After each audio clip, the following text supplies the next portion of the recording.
Good morning, everyone. Welcome to boot camp.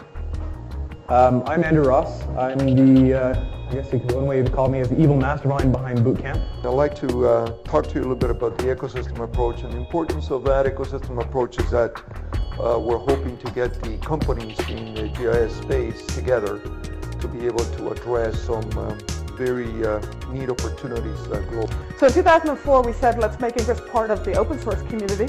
We made the source code available, and in 2005 we got the funding to take Ingress out of CA, and that's probably why since 2006 you've seen a lot of activity around Ingress. And especially this is for a lot of students here about why this is a particularly exciting, not only industry to be part of, but also a place to be part of here in Ottawa as part of this technology.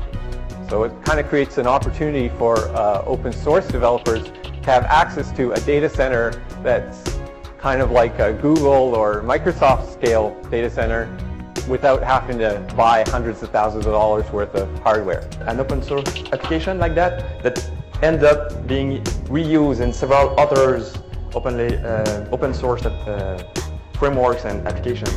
So it's a really good example or a success story of an open source project. Before concluding with what I think are some of the remaining challenges to using open source GIS in an academic environment and what I think some of the solutions are. Provide access to and analyze data and information about company operations. And then I'm going to talk a lot more generically about the OpenGIS Simple Features geometry model, and then talk a little bit about where it's been implemented and where I think it's going, that sort of thing.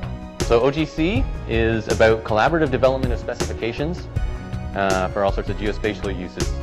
It's very industry driven. A lot of the members are actually software vendors, also a lot of sort of end user organizations, governments, that sort of thing. This talk is just intended to be a little bit of the story of how our Ingress Geospatial project came to be and where it's at and where we're planning to have it go. The objectives today to go through a little background on coordinate systems. I'm going to talk quite a bit about Proj.4 and examples of how to use coordinate systems with Proj.4. I'd like to thank Ingress, DM Solutions, PCI Geomatics, and Autodesk for generously sponsoring this event today. Without them, this event would not have happened.